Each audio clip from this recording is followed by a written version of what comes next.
questions that are very important for the final examination of Punjab University.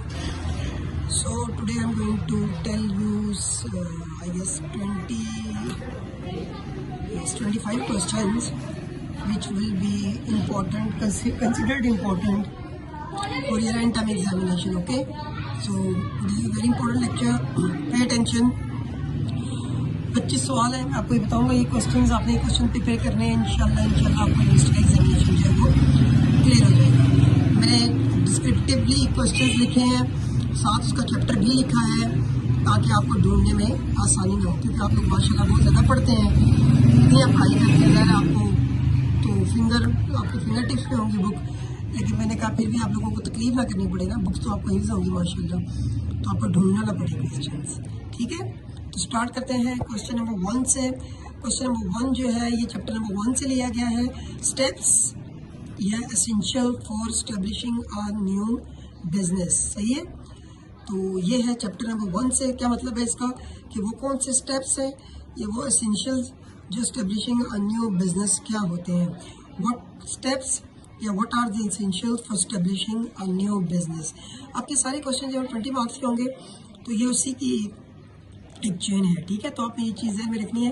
लिहाजा एक बात सुन लीजिएगा, जितने भी आपके क्वेश्चंस आएंगे 20 मार्क्स के, आपके 8 पेपर में क्वेश्चंस आते हैं, उन 8 क्वेश्चन में से you need to solve any 5 questions. तो ये है चॉइस ऑफ 3 क्वेश्चंस. और याद रखें हर क्वेश्चन में आपने ये 2 हेडिंग मस्ट लिखनी है.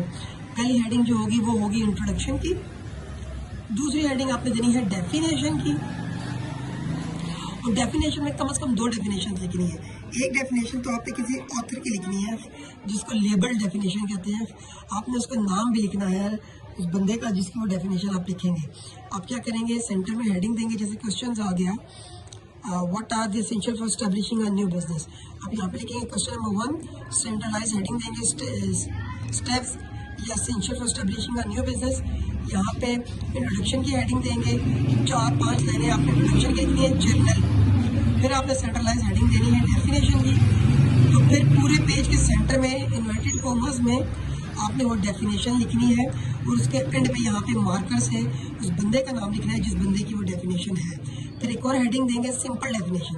तो आपने उसी टॉपिक के बारे में सिंपल वर्डिंग में, अपनी वर्डिंग में एक डेफिनेशन लिखनी है. और उसके नीचे अपना नाम मत लिख देना, स्कॉलर्स. ठीक है, उसके नीचे आपको कोई लेबल नहीं करना उस डेफिनेशन को. जो आप सिंपल डेफिनेशन लिखेंगे ना, you don't need to label that definition, okay? And please ignore the background voices because right now I'm sitting in the gallery, okay? वो हेडिंग लिखने के बाद फिर आप एसेंशियल्स या एडवांटेजेस या डिसएडवांटेजेस जो भी क्वेश्चन आता है वो लिखेंगे. और आखिरी हेडिंग आपने लिखनी होती है कंक्लूजन की. तो हर क्वेश्चन में 3 हेडिंग, इंट्रोडक्शन, डेफिनेशन और कंक्लूजन, ये आपने मस्ट लिखनी होगी. इसके अलावा 20 से 25 हेडिंग हर क्वेश्चन में होनी चाहिए. याद रखें आपके पास है 40 मिनट एक क्वेश्चन को सॉल्व करने के लिए. 40 मिनट आपके हो, उसके बाद आपने क्वेश्चन को ख़त्म करना है. एंड पे मार्जिन लाइन भी लगानी है. ये मार्जिन लाइन बेसिकली ये एक सिंबॉलिक जेस्चर है एग्जामिनर के लिए कि आपसे पेपर स्नैच नहीं किया गया, आपने प्रॉपर टाइम में पूरा पेपर जो है सॉल्व किया है. क्लियर? पहला क्वेश्चन चैप्टर नंबर 1 से है एसेंशियल या steps for establishing a new business. फिर चैप्टर नंबर 1 का ही क्वेश्चन है define business and what are the function of a business. Business की डेफिनेशन लिखेंगे आप और फंक्शंस की हेडिंग लिख के उनको एक्सप्लेन करेंगे. ये जिस तरह के क्वेश्चंस होते हैं, पहले आप उसमें लिस्ट बनाएंगे. आप जैसे फंक्शंस आके आपने फंक्शन की हेडिंग लिखी, सारी हेडिंग एक साथ लिख दी, फिर एक्सप्लेनेशन अलग अलग हेडिंग वाइज करनी है. ठीक है, ये पेपर प्रेजेंटेशन एक मेथड होता है. एग्जामिनर के पास उस पर बहुत प्रेशर होता है, बहुत ज़्यादा पेपर्स चेक करने वाले होते हैं, तो उसको ज़्यादा तकलीफ ना करनी पड़े. याद रखें जब भी एग्जामिनर को तकलीफ करनी पड़ेगी पेपर चेक करने की, आपका पेपर रीड करने की, तो you are basically denting his time.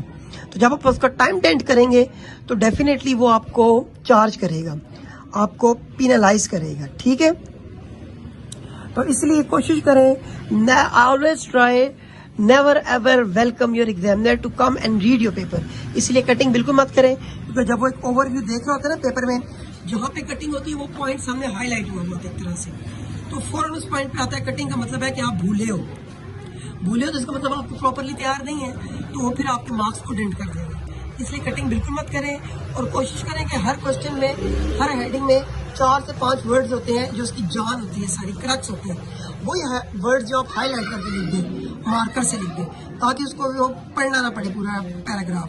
वो सिर्फ 5 वर्ड देखेगा, समझ जाएगा कि मेन पॉइंट आपने लिख दिए और टिक करके आगे चला जाएगा।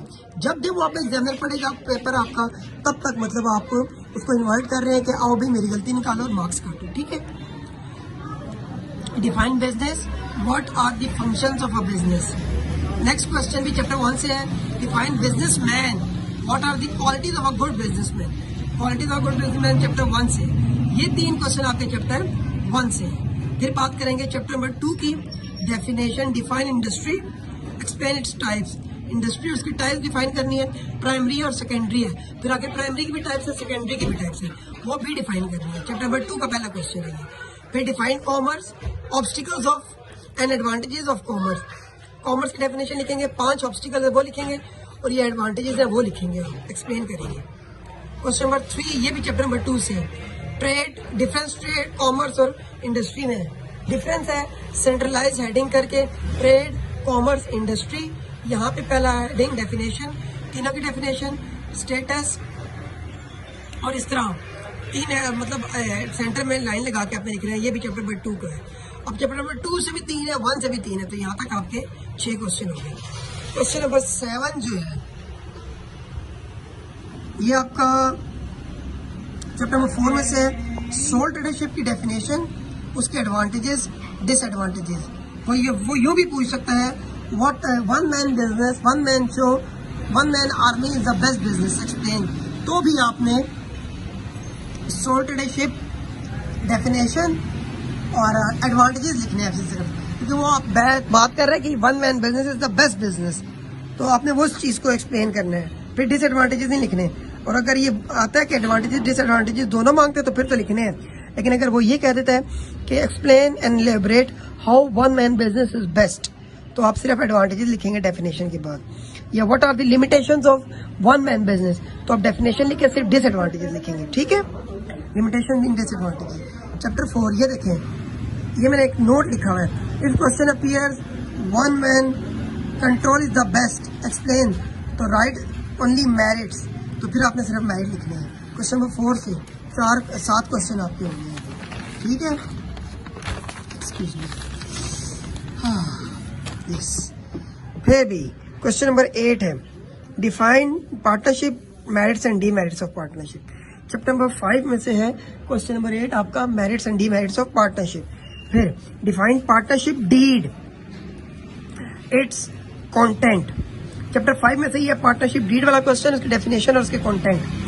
फिर डिफाइन पार्टनर, पार्टनरशिप की टाइप्स अलग है, वो मुशारका, मुदारबा, मुराबिया, वो पार्टनरशिप की टाइप है। पार्टनरशिप, बच्चे हमेशा ये गलत करते हैं, हमेशा कंफ्यूज हो जाते हैं। पेपर में क्वेश्चन आता है define partner, what are the types of partner. Define partner, what are the types of partner, kinds of partners लिखा हुआ है। टाइप्स ऑफ पार्टनर्स या काइंड्स ऑफ पार्टनर्स आते हैं, वो पार्टनरशिप की टाइप लिखना शुरू हो जाते हैं, मुशारका, मुदारबा, मुराबिया और ये सब, वो पार्टनरशिप्स की टाइप है, पार्टनरशिप की नहीं है। या पेपर में क्वेश्चन आता है define partnership, what are the types of partnership, तो बच्चे ये लिखना शुरू करते हैं, by age, by liability, by guarantee, वो जो एडल्ट, माइनर, शाइनर था ये। लेकिन यहाँ पे क्वेश्चन है define partners, types of partners. मैंने एक चैप्टर 5 में से लिख दिया मैंने ये hint, age, by experience, by liability, blah blah blah बोल। फिर चैप्टर 5 में से duties and liabilities and rights, rights and duties of the partner. No heading है मेरा ख्याल में इसकी, तो ये भी चैप्टर 5 में से ही आपकी 11 क्वेश्चन आपके हो गए, ठीक है। फिर उसके बाद चैप्टर 5 में से एक और क्वेश्चन है, रजिस्ट्रेशन ऑफ फर्म डिफाइन करनी है आपने। What is registration of the firm और what is the process of registration. आपने रजिस्ट्रेशन ऑफ फर्म की डेफिनेशन लिखनी है। प्रोसेस तो क्या होता है रजिस्ट्रेशन के लिए, 3 प्रोसेस होते हैं इसके, एप्लीकेशन, फिर दूसरा चलान फॉर्म, वेरिफिकेशन और सर्टिफिकेट। आप एप्लीकेशन देते हैं और चलान फॉर्म जमा कराते हैं, फिर वो वेरिफिकेशन करती है टीम और आपको सर्टिफिकेट दे देती है। ये प्रोसेस हो गया। और वो कहते हैं बेनिफिट, 6-7 बेनिफिट्स है मेरे ख्याल में, क्या फ़ायदा क्या होता है इसका, ठीक है भाई। तो चैप्टर नंबर 5 का ये नेक्स्ट क्वेश्चन है। तो ये 1, 2, 3, 4, 5 ये सारे क्वेश्चन आपके चैप्टर 5 में से हैं। 6 ये भी डेसोल्यूशन ऑफ अ फर्म, कि डेसोल्यूशन ऑफ अ फर्म क्या है वो भी आपने चैप्टर 5 में से लिखना है। ठीक है, समझ आ गई? तो 6 क्वेश्चन जो ये आपके चैप्टर 5 में से हैं, देख लें एक बार यहाँ से यहाँ तक। मैं साथ साथ बोल रहा इसलिए कि शायद आपको राइटिंग में समझ आए। Excuse me for my illegitimate या इलिजिबल राइटिंग असल में थोड़ी सी, इसलिए सही है। तो क्वेश्चन नंबर 14 जो है वो define JSC joint stock company merits and demerits, chapter number 6 में से सिर्फ एक ही क्वेश्चन है। अगर कभी कैरेक्टरिस्टिक्स आ जाए, याद रखें किसी के भी कैरेक्टरिस्टिक्स आए, फर्ज करें आपने पेपर में तैयार किया हुआ था सोल ट्रेडरशिप के एडवांटेजेस डिसएडवांटेजेस, पेपर में क्वेश्चन आ गया सोल ट्रेडरशिप के कैरेक्टरिस्टिक्स, पहले डेफिनेशन लिखें, उसके बाद एडवांटेजेस और डिसएडवांटेजेस को मिला के लिख दें आप, वो कैरेक्टरिस्टिक्स बन जाएंगे। लेकिन एडवांटेजेस ज़्यादा लिखने हैं, डिसएडवांटेजेस कम लिखने हैं, और हेडिंग कैरेक्टरिस्टिक्स की ही देनी है जो क्वेश्चन में हेडिंग पूछी गई थी। एडवांटेजेस या डिसएडवांटेजेस की हेडिंग नहीं देनी। ठीक है, ये काम मैं आपको ट्रिक बता रहा हूँ। तो आपने पेपर में क्वेश्चन तैयार किया था merits and demerits of JSC, question आ गया कैरेक्टरिस्टिक्स ऑफ जेएससी। अब डेफिनेशन लिखें जेएससी की, हेडिंग दे कैरेक्टरिस्टिक्स की, और मेरिट्स और डीमेरिट्स की हेडिंग मिला के लिख दें। अगर आपने 20 एडवांटेजेस याद किए और 10 डिसएडवांटेजेस ना, तो आप पेपर में 18 एडवांटेजेस लिखें और 6 डिसएडवांटेजेस। ठीक है, चैप्टर नंबर 6 में से ये क्वेश्चन है। चैप्टर नंबर 7 डिफरेंस या कंपैरिजन पब्लिक और private limited company, public limited company और प्राइवेट लिमिटेड कंपनी का डिफरेंस चैप्टर नंबर 7 में से करना है आपने, ये जेएससी 2 है। फिर चैप्टर नंबर 7 का ही क्वेश्चन है procedure of the formation of JSC और अ कंपनी। अगर क्वेश्चन है व्हाट इज द प्रोसीजर या फॉर्मेशन ऑफ अ कंपनी या what is the procedure of formation of a JSC, तो आपने ये क्वेश्चन लिखना है चैप्टर नंबर 7 में, आपको ये मिल जाएगा जेएससी 2 वाला चैप्टर जो है। ठीक है, फिर चैप्टर नंबर 8 पे आते हैं, define meeting of a company, expand type. Chapter number 8 में मीटिंग हमने अभी रिसेंटली पढ़ी है, statutory meetings, directors meeting, share holder meetings. ठीक है, तो ये मीटिंग वाला क्वेश्चन है, ये पढ़ना है आपने चैप्टर नंबर 8 में, जेएससी 3। ठीक है, फिर इसी चैप्टर में एक और क्वेश्चन है winding up of a company, discuss various method of the winding up of the company. वो कहेगा वाइंडिंग अप क्या होती है और मेथड्स क्या है वाइंडिंग अप के। चैप्टर नंबर 8 जेएससी 3 में ही है ये, सही है भाई।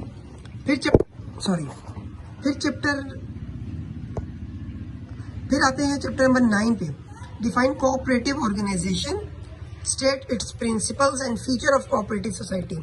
चैप्टर नंबर 9 में कोऑपरेटिव सोसाइटी क्या होती है, उसके फीचर्स और प्रिंसिपल्स क्या होते हैं, मिला के आएंगे क्योंकि 6-7 फीचर्स है और 12-13 प्रिंसिपल्स है, इसलिए मिला के आते हैं। ठीक है, चैप्टर नंबर 9 में। फिर चैप्टर नंबर 9 में ही आपसे पूछेगा टाइप्स कोऑपरेटिव सोसाइटी, प्रोड्यूसर होती है, कंज्यूमर होती है, ये टाइप्स है इसकी कुछ, वो आपने लिखनी है, 6-7 टाइप्स है, एक्सप्लेन करनी है, ये भी चैप्टर नंबर 9 में है। तो चैप्टर नंबर 9 से आपके 2 क्वेश्चन हो, 20 क्वेश्चन। फिर क्वेश्चन है define business combination, chapter number 10, what are the causes of business combination. पहला ही क्वेश्चन है चैप्टर नंबर 10 का, बिजनेस कॉम्बिनेशन क्या होता है, इसकी कॉजेज क्या होती है। ठीक है, चैप्टर नंबर 10 में से ये बिजनेस कॉम्बिनेशन वाला चैप्टर, इसमें से करेंगे आप। फिर आता है अगला question, what are the types of business combination, causes के फौरन बाद वाला क्वेश्चन है ये टाइप्स वाला, वो हॉरिजॉन्टल, वर्टिकल, डायगोनल, सर्कुलर, याद है ना आपको, वो है बिजनेस कॉम्बिनेशन की टाइप्स। 4 टाइप्स हैं, हॉरिजॉन्टल, वर्टिकल, डायगोनल, सर्कुलर, ये 4 टाइप्स लिखनी है, और एडवांटेजेस एंड डिसएडवांटेजेस भी लिखने हैं। ये भी चैप्टर नंबर 10 का क्वेश्चन है, सही है। यहाँ तक पहले 10 चैप्टर के क्वेश्चन हो गए, अभी तक टोटल आपके क्वेश्चन बने 22, अभी हम पहले 10 चैप्टर कवर किए हैं। फिर डिफाइन बिजनेस रिस्क, ठीक है, साथ ही पूछेगा टाइप या कॉजेज ऑफ बिजनेस रिस्क। जब आप चैप्टर नंबर 22 खोलेंगे, business risk and insurance, that is the name of the chapter. When you will open this chapter, you will see the definition of the risk. I have separately discussed in detail definition of the risk, then what is the role of the risk in the business, and then the definition of the business risk. Okay, I have given you the lectures, lecture number 7, 8, 9, I guess. I can't exactly recall what was the number of the lecture on business risk, but you can easily view it on your YouTube channel. And your first question will be the definition, and the second, in some book it is written as the types of the business risk, and in other books it is shown as the topic name causes of the business risk. ये same है, time, place और value कुछ इस तरह का है ये। जैसे हाँ, ह्यूमन कॉज है, नेचुरल कॉज है, ये कॉजेज जो है ये टाइप्स ही हैं। अच्छा, ह्यूमन कॉज ये एक टाइप है बिजनेस रिस्क की, इसी तरह ये कॉज भी है इसकी। तो वही कॉजेज और टाइप्स सेम है, एक ही बात है। कुछ बुक में कॉजेज लिखा होगा, कुछ में टाइप्स।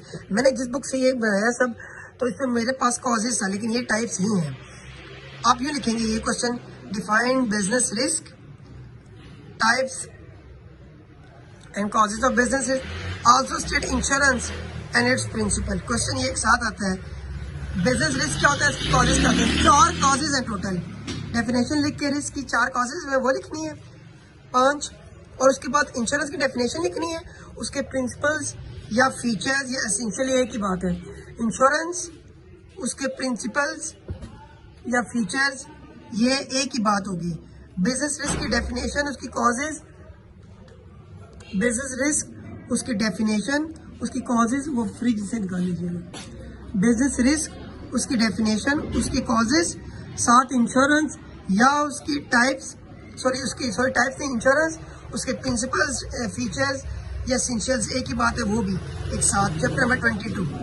फिर इसी चैप्टर में, ये बहुत इंपॉर्टेंट क्वेश्चन है, बहुत बार पेपर में आए हैं। इसी चैप्टर में है इंश्योरेंस की डेफिनेशन और टाइप्स ऑफ इंश्योरेंस। ठीक है, वो मरीन है, फायर है, लाइफ और एक्सीडेंटल है, ये 4 टाइप है। और उसमें मरीन बहुत बार आई है पेपर में। ठीक है, मरीन इंश्योरेंस है, ये बहुत बार आई है। ये इसी का अगला क्वेश्चन होगा, इस क्वेश्चन के अगला क्वेश्चन 22। और उसके बाद है आखिरी क्वेश्चन, याद रखें पेपर में, ये नोट रखें, state the name of the sub type of insurance. जब आप याद रखें, जब ये क्वेश्चन आएगा ना पेपर में, ये define insurance, what are the types of insurance, तो अब ये मरीन एक टाइप है, फायर एक टाइप है, life insurance type, accidental insurance type है।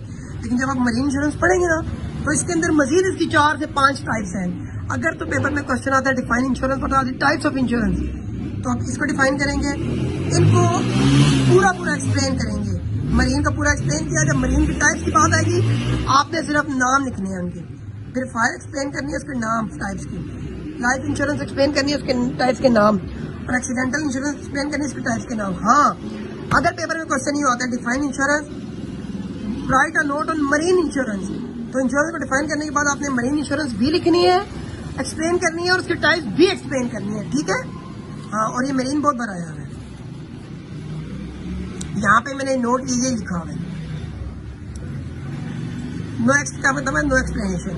आखिरी क्वेश्चन है ये, 10 नंबर के लिए, 5 नंबर के लिए शॉर्ट नोट आते हैं, ये मोस्ट इंपॉर्टेंट है। फॉरेन ट्रेड हम पढ़ चुके हैं चैप्टर नंबर 14 में। आपने इसकी डेफिनेशन लिखनी है। फॉरेन ट्रेड, अगर ये शॉर्ट नोट आता है तो फॉरेन ट्रेड की डेफिनेशन, उसके कैरेक्टरिस्टिक्स, और इसकी 3 टाइप है, इंपोर्ट, एक्सपोर्ट और इंटरपोर्ट। ठीक है, फिर एडवर्टाइजमेंट जो चैप्टर नंबर 18 है हम पढ़ चुके हैं। डेफिनेशन, टाइप्स है, एडवांटेज, डिसएडवांटेजेस, और उनके सिर्फ हेडिंग लिखनी है आपने, एडवांटेजेस की भी, डिसएडवांटेजेस की भी, एक्सप्लेनेशन नहीं लिखनी। ये 10 नंबर, ये 5 नंबर के क्वेश्चन आएगा, उसकी बात करूँ, ये नोट आता है पेपर में अक्सर। तीसरा है channel of distribution, chapter number 19 है, डेफिनेशन और उसकी काइंड्स, ये लिखनी है सिर्फ, 5 या 10 नंबर का ये लिखें। ई कॉमर्स चैप्टर नंबर 26 है, डेफिनेशन, कैटेगरीज और factor affecting the growth of e commerce, ये लिखना है। Stock exchange chapter number 25, definition, function और कैरेक्टरिस्टिक्स, ये 6-7 है मेरे ख्याल में, वो लिखने हैं, 5-6 हैं शायद। और प्रोमोटर्स हम चैप्टर नंबर 7 में पढ़ चुके हैं, definition, function, liabilities, just heading of the types जो इसकी होंगी उसकी सिर्फ हेडिंग लिखनी है, एक्सप्लेन नहीं करना। ठीक है भाई, एक बार आपको बता दूं सारा, ये है आपका 25 मोस्ट इंपॉर्टेंट क्वेश्चन, इंशाल्लाह it will solve your paper. ठीक है भाई, ये 7 है अलॉन्ग विद द चैप्टर। मैंने जरा कैमरा रखा हुआ ताकि आप लोग देख लें, स्क्रीन शॉट्स लेना चाहते हैं तो वो भी ले लें। I try to write it neatly, but I'm really sorry, it is very unfortunate, that is how I write। ठीक, इसलिए मैंने रीड आउट कर दिया, वरना मैं सिंपली पिक्चर की तस्वीरें बनाता हूँ और आपको भेज देता हूँ।